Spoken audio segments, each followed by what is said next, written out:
आज का lecture number 9 है, 10 एंड 11, क्योंकि तीनों लेक्चर्स बहुत छोटे छोटे हैं तो हम लोग एक ही वीडियो में इनको कवर कर लेंगे। 9th लेक्चर जो हमारे पास है वो है real time interrupts and hardware interfacing के बारे में। ये जो हम लोगों ने लेक्चर नंबर 8 किया था, जिसमें मैंने वैसे आप लोगों को बोला था कि मैं 9 साथ ही करवा दूंगी, लेकिन 8 लेक्चर थोड़ा लेंथी भी हो गया था और थोड़ा बोरिंग भी हो गया था, तो इसलिए मैंने कहा नेक्स्ट जो 9, 10, 11 है वो एक साथ करा दीजिए। वो शॉर्ट शॉर्ट से हैं और उनमें कॉन्सेप्ट भी ज़्यादा डिफिकल्ट नहीं है। ठीक है, तो पिछले चैप्टर में हम लोगों ने चैप्टर नंबर 8 में इंटरप्ट्स के बारे में पढ़ा था। अभी हम लोग हार्डवेयर इंटरप्ट्स के बारे में पढ़ेंगे। इसमें क्या है कि जो सेम मैकेनिज्म हम लोगों ने पिछले प्रीवियस चैप्टर में पढ़ा ना, रियल इंटरप्ट्स के बारे में, या जिन्हें हम लोग सिर्फ इंटरप्ट्स भी कहते हैं, सेम हमारा मैकेनिज्म जो है वही है, that are generated by the external hardware. However, there is a single pin outside the processor called the int pin that is used by the external hardware to generate interrupts. ये कह रहे हैं कि बाकी वैसे तो सारा कॉन्सेप्ट और मैकेनिज्म जो है वो इंटरप्ट्स की तरह ये हार्डवेयर इंटरप्ट का, लेकिन इसके अंदर क्या है कि एक सिंगल पिन है जो प्रोसेसर के आउटसाइड होती है, जिसे हम लोग इंट पिन के नाम से जानते हैं। ठीक है, जिस जो कि इस्तेमाल की जाती है एक्सटर्नल हार्डवेयर की तरफ से। ठीक है, क्या जनरेट करने के लिए, इंटरप्ट्स को जनरेट करने।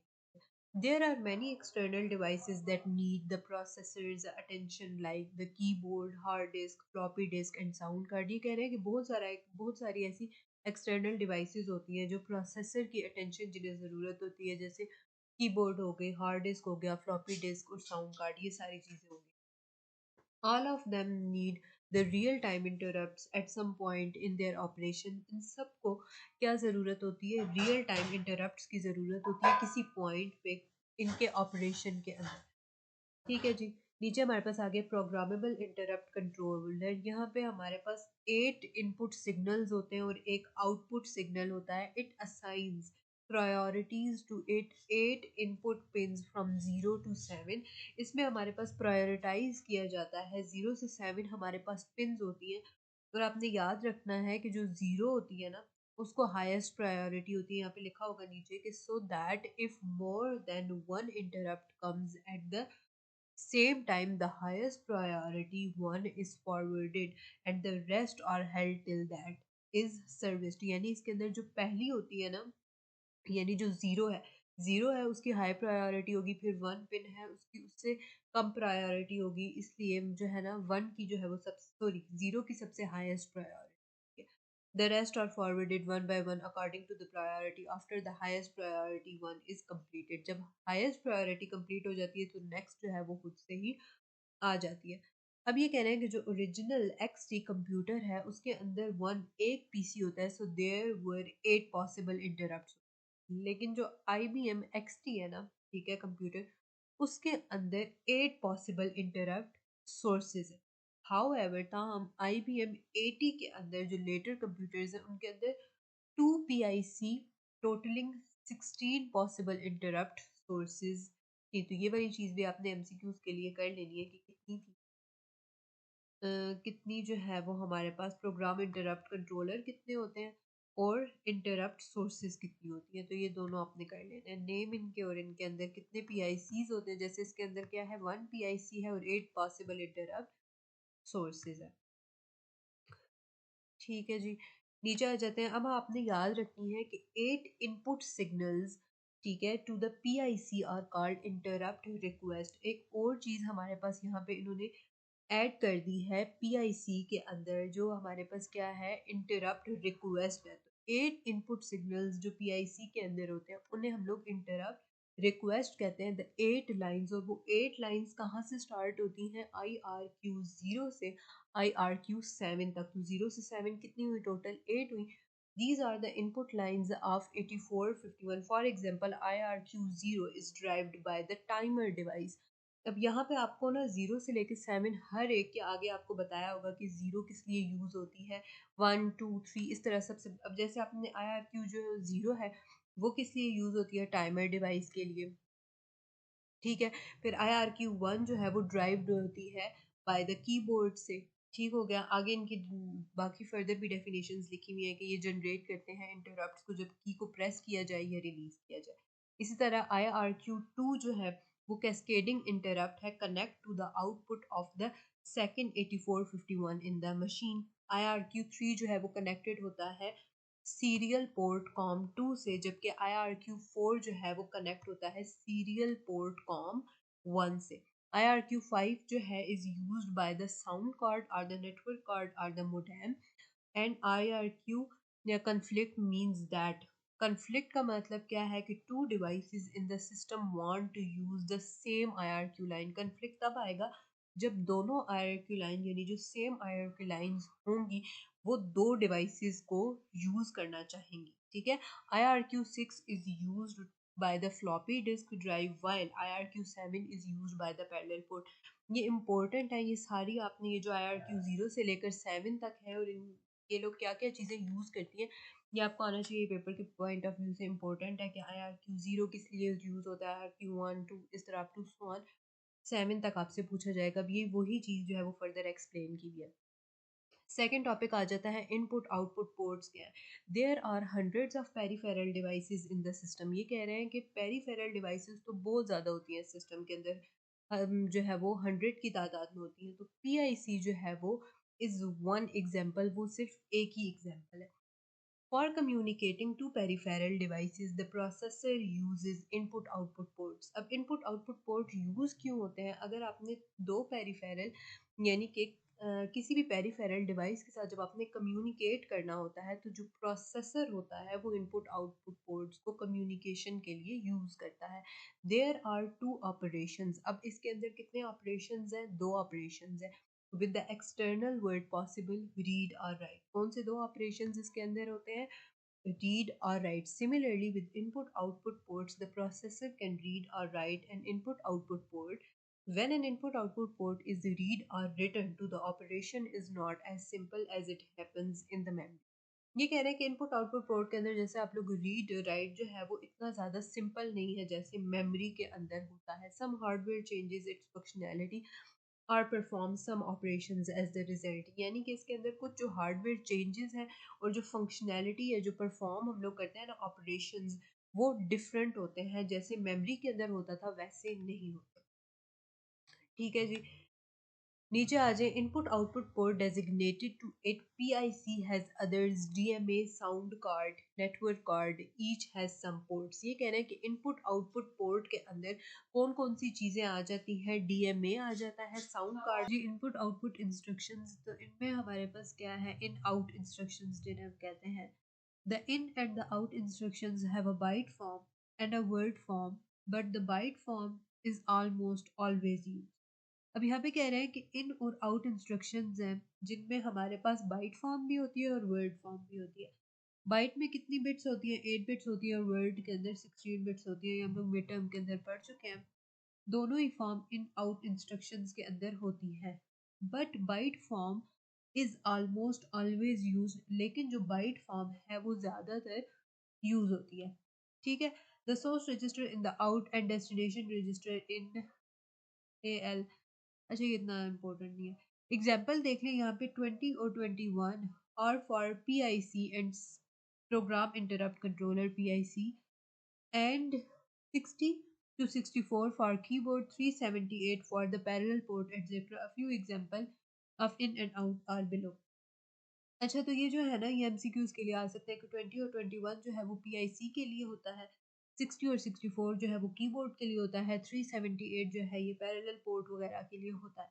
अब यहाँ पे इन और आउट की एग्जांपल देख लें। यहाँ पे आपने कोई भी एक इन की एग्जांपल ले लें, एक आउट की एग्जांपल ले लें, जैसे INAL कॉमा 0x21, ये आपने इनकी एग्जांपल लिख देनी है और आउट के लिए आप लिख लें OUT out 0x21 comma AL। That's it. बाकी PIC पोर्ट्स के बारे में इन्होंने बताया हुआ। Programmable interrupt controller has two ports. अब प्रोग्रामेबल इंटरप्ट कंट्रोलर के अंदर कौन सी पोर्ट्स होती है? दो, एक 20 और एक 21। Port 20 is the control port while the port 21 is the interrupt mask register which can be used for selectively enabling or disabling interrupts। अब ये कह रहे हैं कि जो हमारे पास पोर्ट 20 है ना वो कंट्रोल पोर्ट है, जबकि पोर्ट 21 जो है वो इंटरप्ट मास्क रजिस्टर है जिसको इस्तेमाल किया जाता है सिलेक्टिवली इनेबल करने के लिए या इंटरप्ट्स को डिसेबल करने के लिए। And each of the bits at the port 21 corresponds to one of the IRQ lines. अब ये कह रहे हैं कि हर जो बिट्स के 21 पोर्ट होता है ना, वो किसी भी एक IRQ लाइन को करस्पॉन्ड करता है। करनी नहीं है, ठीक है, जैसे मैंने आप लोगों को बताया था। अगर करना चाहे तो ये देख ले, वैसे कि ये बहुत ही छोटी एग्जांपल है, तो इस तरह की पेपर में आ भी सकती है। ज़्यादा जो इंपॉर्टेंट चीज़ें मैं आप लोगों को पहले ही बता चुकी हूँ कि ये जो आपके पास कमेंट्स है ना साथ में, ये आपने कर लेना है। ये कैसे करना है, ये यूँ नहीं करना कि अब जैसे फॉर एग्जांपल अब यहाँ पे जो लिखा हुआ है इन AL, 0x21, ठीक है, तो यहाँ पे साथ में लिखा हुआ है ये किस लिए है, रीड इंटरप्ट मास्क रजिस्टर है, ठीक है, यानी ये रीड करेगा इंटरप्ट मास्क रजिस्टर को। और इसी तरह और AL, 2 का क्या मतलब है कि सेट बिट करेगा फॉर IRQ2 के लिए। अब इसमें आपने सिर्फ इतनी चीजें करनी है। अब जैसे ये इंस्ट्रक्शन नहीं लिखी हुई, ये इन्होंने कमेंट लिखा हुआ है सेमीकोलन लगा के टर्मिनेट प्रोग्राम। आपके पास जो है वो प्रैक्टिकल के पेपर में वो आपसे पूछेंगे कि प्रोग्राम को टर्मिनेट करने के लिए कौन सी इंस्ट्रक्शन यूज होती है। तो हर असेंबली लैंग्वेज को एंड करने के लिए हम लोग हर प्रोग्राम के नीचे ये लिखते हैं move AX, 0x4C100 int 0x21। तो हर प्रोग्राम को, हर असेंबली लैंग्वेज प्रोग्राम को जब भी हम लोगों ने टर्मिनेट करना होता है तो हम ये इंस्ट्रक्शन यूज करते हैं। अब प्रैक्टिकल के पेपर में ना वो आप लोगों को 5 नंबर का क्वेश्चन है, ठीक है, तो उसके अंदर ना वो आपसे 5 इंस्ट्रक्शंस पूछेंगे। एक बोलेंगे कि प्रोग्राम को टर्मिनेट करने की इंस्ट्रक्शन लेके, एक बोलेंगे मूव की इंस्ट्रक्शन लेके। तो मैं आप लोगों को सारी इंस्ट्रक्शंस बता चुकी हूँ पहले भी, पिछले लेक्चर्स में भी, कि मूव की इंस्ट्रक्शन है तो वो, अब ये जो एग्जाम्पल आ रही है ना ऊपर, कोई भी आपने एक एग्जाम्पल ले ली, जैसे मूव की एग्जाम्पल क्या होगी, मूव AX, BX।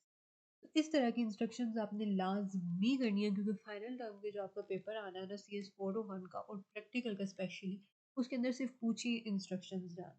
तो ये थ्योरी आपने करनी है, MCQs के लिए करनी है, ठीक है, और 401 के पेपर के फाइनल टर्म के लिए करनी है। लेकिन प्रैक्टिकल के पेपर के लिए आपने सारी इंस्ट्रक्शंस करनी है। हालांकि 401 के अंदर भी आपसे इंस्ट्रक्शन पूछेंगे, लेकिन जो ज़्यादा इंस्ट्रक्शंस पूछी जाएंगी ना वो प्रैक्टिकल के पेपर में होंगी। तो इसलिए मैं बार बार आप लोगों को ये चीज़ें भी करा रही हूँ। नेक्स्ट हमारे पास आ गया है जी keyboard controller. Keyboard is a collection of labeled buttons and every button is designated a number, not for ASCII code. अब ये क्या कह रहे हैं कि कीबोर्ड क्या है, कलेक्शन है लेबल्ड बटन्स की, और हर बटन जो है वो डेजिग्नेटेड नंबर है, ASCII कोड का नहीं होता वो, ठीक है, वो जो नंबर होता है वो ASCII कोड का नहीं होता। This number is send to the processor whenever the key is pressed. और ये जो नंबर होता है ये प्रोसेसर की तरफ भेजा जाता है जब जब की को आप प्रेस करते हैं। From this number called the scan code the processor understands which key was pressed. ये कह रहे हैं कि इस नंबर से जो स्कैन कोड कॉल किया जाता है, प्रोसेसर अंडरस्टैंड करता है जिस की को जिसे आपने प्रेस किया था। If we press Shift A, resulting in a capital A on the screen, ये कह रहे हैं कि अगर आप लोग Shift A को प्रेस करते हो तो उससे आप क्या होगा कि स्क्रीन के ऊपर आपके पास क्या आ जाएगा, कैपिटल A जो है वो आपको शो होगा। The controller has send the press code of the shift the press code of A. तो यहाँ पे बेसिकली वही चीज़ है, कीबोर्ड के बारे में आपको बताया हुआ है कि कौन सी की प्रेस करेंगे तो क्या आपके पास रिजल्ट, ठीक है। बाकी ये चीज़ हम लोग ऊपर पढ़ चुके हैं तो उसको करने की ज़रूरत नहीं है। बाकी ये जो एग्जांपल्स है एज यूजुअल मैंने आप लोगों को बता दिया इनका कि आप लोगों ने इनको नहीं करना, ये पेपर में नहीं आनी, पूरी पूरी एग्जांपल नहीं आनी। अगर आई भी तो टोटली पूरे पेपर में एक एग्जांपल आ जाएगी 5 नंबर की, तो उसके लिए क्या आप लोग इतनी ज़्यादा एग्जांपल्स करेंगे, बिल्कुल भी ज़रूरत नहीं है, चॉइस पे छोड़ सकते हैं आप। अच्छा जी, तो अभी तक ये सारी एग्जांपल्स हैं जो मैंने आप लोगों को बता दिया है कि हम लोगों ने छोड़ी। ओके जी, ये एक टॉपिक आ गया छोटा सा, ये हम लोग कर लेते हैं। To understand, terminate, and stay resistant program, the DOS memory formation and the allocation procedure must be understood. ये कह रहे हैं कि अगर आपने terminate, ठीक है, और stay resistant प्रोग्राम्स को DOS मेमोरी के अंदर फॉर्मेशन के लिए और एलोकेशन प्रोसीजर के लिए अंडरस्टूड करना है तो आपको टर्मिनेट और स्टे रेजिस्टेंट को पढ़ना पड़ेगा। अच्छा जी, यहाँ पे ना सिर्फ आपने ये जो छोटा सा टेबल बना हुआ है ना इसको देख लेना है। यहाँ पे ऊपर IVT आ गया है, ये बॉस डाटा के एरिया, बयास डाटा का एरिया आ गया है, डॉस डाटा का एरिया आ गया है, ठीक है, फिर MS डॉस आ गया है, SYS आ गया है और डिवाइस ड्राइवर्स आ गए। फिर नीचे वाले एरिया में आ जाती है command.com और फिर उससे नीचे वाले एरिया में आ जाता है ट्रांजिट प्रोग्राम एरिया। ये छोटे से एरिया है कि 0 से लेकर 640K तक हमारे पास लाइन वाइज क्या क्या चीज़ें आती है, ठीक है, ये इतना इम्पोर्टेंट नहीं है, इसको छोड़ दें। अच्छा जी, ये फिर एग्जांपल आ गई है पूरी प्रोग्रामेबल इंटरप्ट टाइमर की, इसके अंदर भी कोई चीज़ जो है वो करने वाली नहीं है। अच्छा जी, 9.8 आ गई, मेरे ख्याल में ये ख़त्म हो गया हमारा, बस ये आखिरी टॉपिक रह गया पैरेलल पोर्ट से रिलेटेड। ये इंपॉर्टेंट टॉपिक है, ये आपने सही से कर लेना है। Computers can control external hardware through the various external ports like the parallel port, the serial port and the new additions USB and the firewire। ये कह रहे हैं कि जो कंप्यूटर होता है ना वो कंट्रोल करता है एक्सटर्नल हार्डवेयर को, कैसे? वेरियस एक्सटर्नल पोर्ट्स के जरिए, जैसे कि पैरेलल पोर्ट हो गई, सीरियल पोर्ट हो गई, और जो न्यू एडिशंस है वो कौन से है, यूएसबी हो गया और फायर वायर हो गया। इनको यूज करके कंप्यूटर जो है वो कंट्रोल करता है ऑलमोस्ट एनीथिंग, यानी कोई भी चीज जो है वो कंट्रोल की जा सकती है। कंप्यूटर कौन कौन सी चीजों को यूज करता है, इन सब को यूज करके कुछ भी कंट्रोल कर सकता है। For example will we use the parallel port. ये कह रहे हैं कि फॉर एग्जाम्पल अगर हम लोग पैरेलल पोर्ट को यूज करें तो क्या होगा कि the parallel port has to views. अब पैरेलल पोर्ट के दो व्यूज है, इंपॉर्टेंट शार्ट है कि पैरेलल पोर्ट के कितने व्यूज होते हैं, तो हमारे पास पैरेलल पोर्ट के जी दो व्यूज होते हैं। ठीक है, ये आपका इंपॉर्टेंट शार्ट क्वेश्चन है, ये आपने देख लेना है। अच्छा जी, the connector that external world sees and the parallel port controller port through which the processor communicates with the device connected to the parallel port। दो हमारे पास व्यूज है, ठीक है। पहला हमारे पास है कनेक्टर जो कि एक्सटर्नल वर्ल्ड को देखता है, और दूसरा है पैरेलल पोर्ट कंट्रोलर जो क्या करता है, प्रोसेसर जिसको यूज करता है कम्युनिकेट करने के लिए डिवाइसेस के साथ जो पैरेलल पोर्ट के साथ कनेक्ट होती है। दूसरा मोस्ट इम्पोर्टेंट आपका जो है वो एमसीक्यूज आ गया कि पैरेलल पोर्ट के अंदर कौन सा कनेक्टर यूज होता है, तो वो होता है 25 पिन कनेक्टर जिसे हम लोग DB25 कहते हैं। Important pins for our use are the data pins from pin 2 to 9। अब यहाँ पे हम लोगों ने ऊपर एक तो याद की थी IRQ लाइंस, ठीक है, जो 0 से 7 थी। अब इम्पोर्टेंट पिन्स है जो 2 से लेकर 9 तक है, ठीक है। पिन 10 कौन सी है, जो एक्नॉलेजमेंट पिन है। आपको पता होना चाहिए कि पिन 10 जो है वो किस लिए यूज होती है, एक्नॉलेजमेंट के लिए। Is normally used by the printer to acknowledge, जो कि ज्यादातर प्रिंटर यूज करता है। देन हमारे पास आ जाती है printer pin 18 to 25 are the ground and must be connected to the external circuit ground.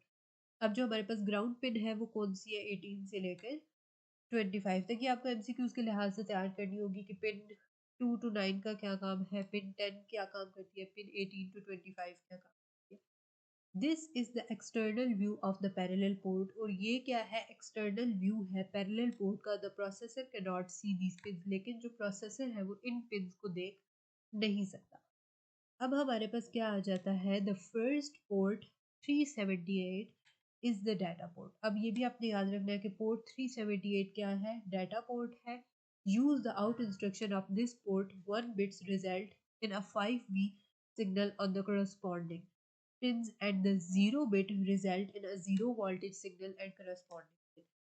क्योंकि आपने एमसीक्यूज के लिए तैयार कर लेना है कि 1 बिट जो है उसके रिजल्ट में आती है 5 वोल्ट का सिग्नल, जबकि 0 बिट के रिजल्ट में क्या आती है जी, 0 वोल्ट सिग्नल। और जो है पोर्ट 37A वो कंट्रोल पोर्ट, ठीक है। Our interest is with bit 4 of this port which enables the IRQ7 triggering the acknowledgement pin। ये भी आपके एमसीक्यूज के लिए है कि बिट 4 जो होती है ना 37A की, वो इनेबल करती है IRQ7 को, ठीक है, जो कि ट्रिगर करती है किसको, एक्नॉलेजमेंट पिन को। We have attached a circuit that connects the 8 LEDs with the parallel port pins। बस यहाँ तक आपने करना है, बाकी 9.9 एग्जाम्पल आपने नहीं करनी, 9.10 भी नहीं करनी। एंड मेरे ख्याल में हमारा लेक्चर जो है वो ये 9 एंड हो गया है, तो इसके बाद हम लोगों ने 10 वाला करना है। ये एक्सरसाइज वैसे ही मैंने आप लोगों को बता दी है कि ये वाली हम लोगों ने नहीं करनी, स्किप करनी है। मिड्स में जो मैंने आप लोगों को करवाई थी वो इम्पोर्टेंट थी, फाइनल टर्म वाली इम्पोर्टेंट नहीं है। अच्छा जी, अब 10 के अंदर ना तकरीबन एक से दो ही टॉपिक होंगे जो कि इम्पोर्टेंट भी है और आपने जो है वो हर हाल में करनी है। ये जो चीज़ें मैं आप लोगों को हाईलाइट करा रही हूँ ना, इनको तो आपने हर हाल में करना है, मस्ट करना है इनको। आप इनमें से कुछ भी आपने स्किप नहीं करना।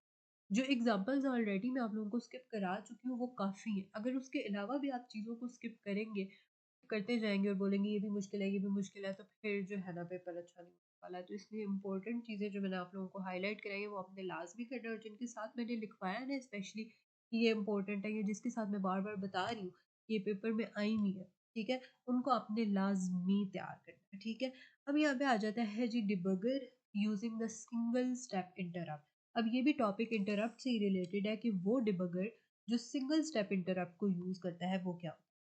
अब यहाँ पे एक इम्पोर्टेंट शार्ट क्वेश्चन आ गया है कि the three flags not use for mathematical operation. ये कह रहे हैं कि वो फ्लैग्स, वो तीन फ्लैग्स जो कि मैथमेटिकल ऑपरेशन के लिए यूज नहीं होते वो कौन से हैं? Direction flag, interrupt flag and the trap.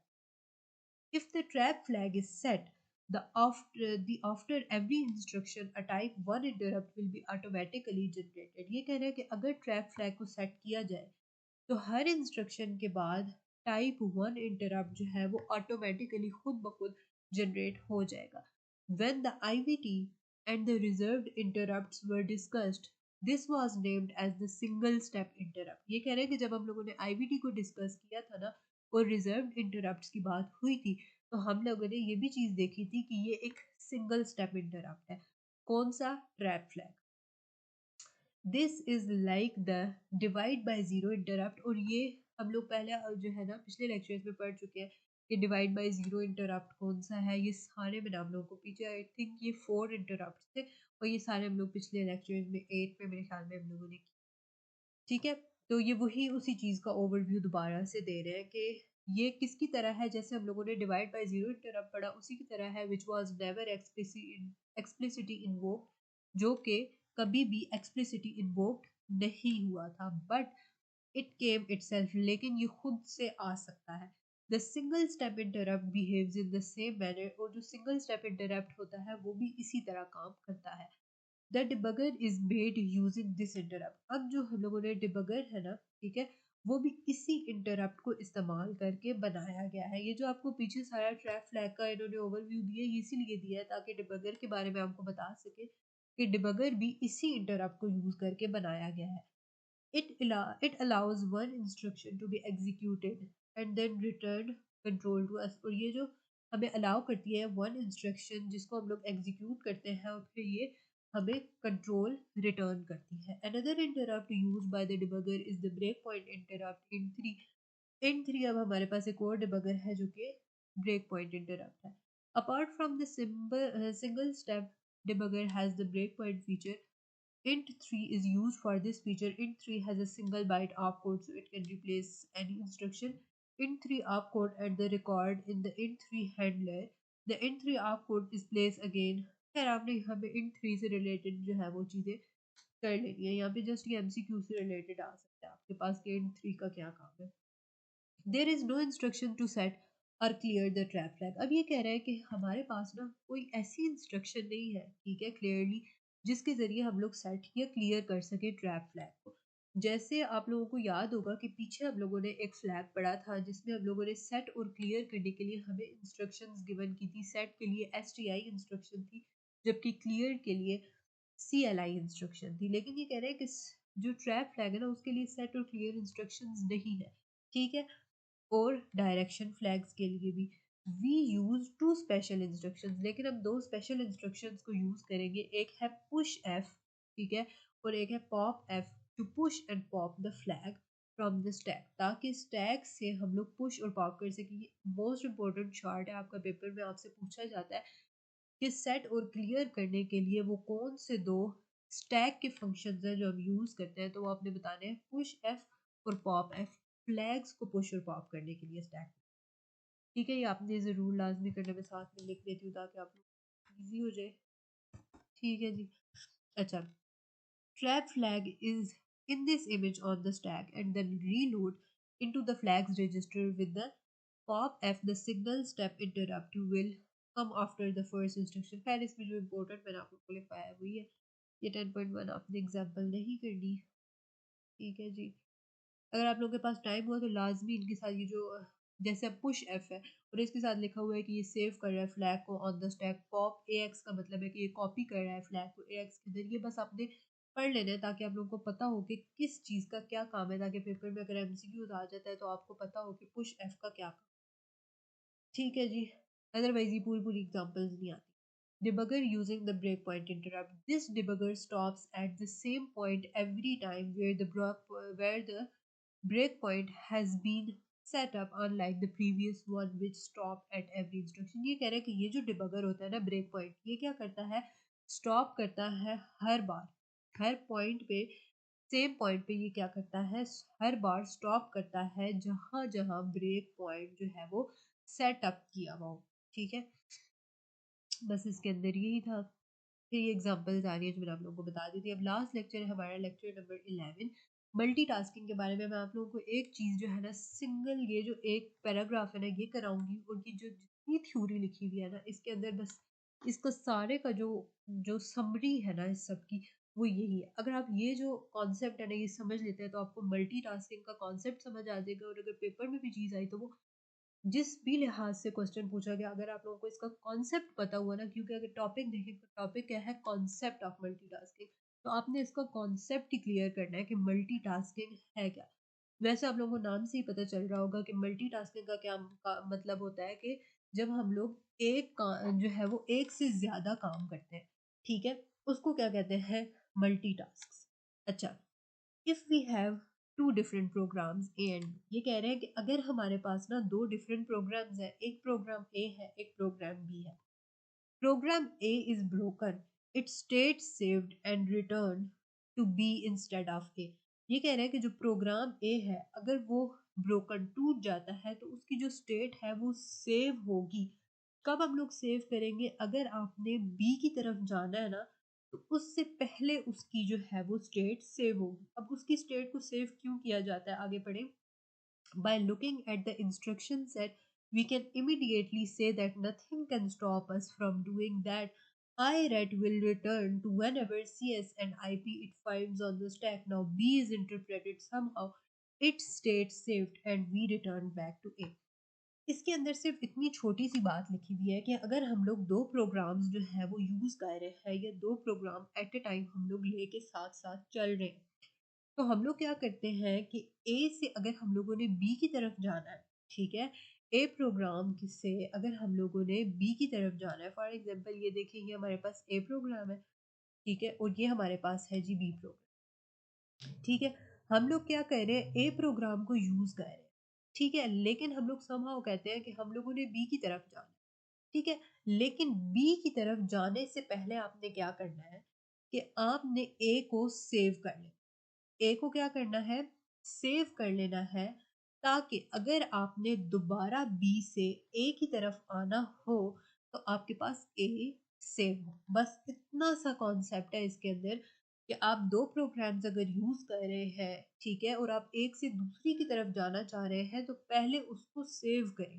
ठीक है, जब आप उसको सेव कर ले तो फिर आप दूसरे की तरफ चले जाए, कि ताकि अगर आपने दोबारा से वापस आना हो पहले की तरफ तो वो आपके पास सेव। ये पूरा जो है वो इसके अंदर लिखा हुआ है। ठीक है, दूसरी चीज जो मैंने आपको लेक्चर नंबर 9 में बताई है कि IRQ0 की जो है वो हाईएस्ट प्रायोरिटी होती है, that is periodically coming to the process. मैंने आपको पिछले लेक्चर में ये वाली चीज बता दी। ठीक है, यहाँ पे एक और छोटा सा कॉन्सेप्ट आ जाता है, elaborate multitask. We will save all 14 registered at the stack as well. 28 bytes are needed. By these registers in the PCB, we add some more space to make the size 32 a power of 2 for easy calculations. ये कह रहे हैं कि हमारे पास 14 registers हैं, ठीक है, जिन्हें हम लोगों ने सेव किया हुआ है, और स्टैक को भी। तो 28 बाइट्स हम लोगों को इन 14 रजिस्टर्स के लिए पीसीबी के अंदर ज़रूरत होंगी, और हम लोग कुछ स्पेस को ऐड करेंगे साइज 32 बनाने के लिए, अ पावर ऑफ 10 या सॉरी अ पावर ऑफ 2, ठीक है, पावर ऑफ 2 लेके, ताकि हमारी जो कैलकुलेशन है वो इजी हो सके। ठीक है जी। अच्छा, ये एग्जांपल्स इतनी लेंथी तो खैर कभी भी नहीं आती, तो ये आपने वैसे एग्जांपल्स हम लोग वैसे ही जो है वो स्किप कर रहे हैं, हम लोगों को करने की ज़रूरत ही नहीं है, क्योंकि ये इंपॉर्टेंट नहीं है, पेपर में नहीं आता। ठीक है जी। अच्छा, आई थिंक हमारा जो है वो 11 लेक्चर भी, यस, हमारा 11 लेक्चर भी कंप्लीट हो गया। तो इसके साथ साथ मैं आप लोगों को एक बात लाजमी बता दूं, ठीक है, जाने से पहले पहले, कि आपने ये 3 लेक्चर्स मैंने आप लोगों को कराए हैं, इसके अंदर जो-जो चीज़ें बताई हैं ना, वो आप लोगों ने लाज़मी कर लेनी है, ठीक है? जो चीज़ें मैंने आपको स्किप कराई हैं, आपने टेंशन नहीं लेनी कि ये जो एग्ज़ाम्पल्स हैं, ये तो हम लोगों को कराई ही नहीं जा रही, ये एग्ज़ाम्पल्स नहीं आनी। मैं बार-बार आप लोगों को बता रही हूँ कि ये एग्ज़ाम्पल्स आनी ही नहीं है, पहली बात। अगर आ भी गई तो पूरे पेपर में एक ही एग्ज़ाम्पल आएगी, ठीक है? 5 नंबर की, और उस मैं आपको ये आपसे क्वेश्चन कर रही हूँ और आप खुद से भी क्वेश्चन करें कि एक एग्जाम्पल के लिए आप इतनी ज़्यादा एग्जाम्पल्स करेंगे जो इतनी लेंथी हैं, जो कि याद भी नहीं रहती और इतना टाइम भी नहीं होता कि इनको किया जाए। तो आपने बिल्कुल टेंशन नहीं लेनी, इनमें से नहीं आना पेपर, आपने सिर्फ़ और सिर्फ़ इंस्ट्रक्शंस करनी है, जितनी इंस्ट्रक्शंस मैंने आप लोगों को बता दी हैं। जब मैं आप लोगों को फाइनल टर्म की तैयारी भी कराऊँगी, तब भी मैं आप लोगों को उसमें भी प्रॉपर जो है वो पास्ट पेपर्स भी दिखाऊँगी और उसमें आप लोग देखेंगे कि एग्जाम्पल्स नहीं आएँगी और इंस्ट्रक्शंस आएँगी, और इंस्ट्रक्शंस मैं आप लोगों को बार-बार बता रही हूँ कि मिड टर्म के अंदर जो हम लोगों ने 7 एड्रेसिंग मोड्स पढ़े हैं, और जो हम लोगों ने फाइनल टर्म के अंदर लेक्चर नंबर 7 के अंदर 5 ब्लॉक प्रोसेसिंग इंस्ट्रक्शंस पढ़ी है, वही पेपर के अंदर वही उन्हीं 2 इंस्ट्रक्शंस में से पेपर ने आना है। तो उनको मैं बार-बार आप लोगों को ये वाली बातें इसलिए बता रही हूँ ताकि आप उनको गलती से भी स्किप ना करें। बाकी मैंने जो आप लोगों को हाइलाइट कराया है सिर्फ़ आपने यही करना है, ठीक है? अगर आप लोगों को लेक्चर थोड़ा-सा भी पसंद आया हो तो हमारी जो मेहनत होती है उसको थोड़ा-सा हम लोगों को मोटिवेशन देने के लिए चैनल को सब्सक्राइब लाज़मी कर दिया करें, ताकि हमें भी फीडबैक आए और पता चले कि बच्चों को समझ आ रहा है, वीडियो पसंद आ रही है, ठीक है जी? तो अंटिल नेक्स्ट वीडियो, अल्लाह हाफ़िज़।